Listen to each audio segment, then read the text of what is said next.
कभी कभी जिंदगी तुम्हें ऐसा गिराती है कि तुम उम्मीद ही खो देते हो और सोचते हो अब सब खत्म। लेकिन कुछ लोग वहीं से अपनी नई शुरुआत करते हैं। Dwayne Johnson, the Rock. एक समय ऐसा था जब उसकी जेब में खाने तक के पैसे नहीं थे।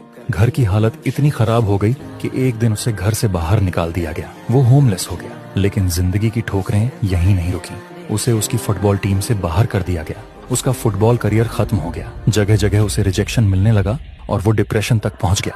उसके पास सिर्फ $60 बचे थे। तभी उसने खुद से कहा, When you have nothing to lose, you become unstoppable। उसने रेसलिंग शुरू की। दिन रात ट्रेनिंग, पसीना, दर्द, चोटें, सब कुछ सहा। और फिर दुनिया ने देखा एक ऐसा चमकता सितारा जिसे कोई रोक नहीं पाया। लेकिन कहानी यहीं खत्म नहीं होती। उसने हॉलीवुड में कदम रखा और वहां भी अपने काम से सबको साबित कर दिया कि मेहनत हमेशा जीतती है। और आज वो दुनिया का सबसे बड़ा एक्शन सुपरस्टार है। उसने साबित किया उम्मीद से बड़ी ताकत और कुछ नहीं होता।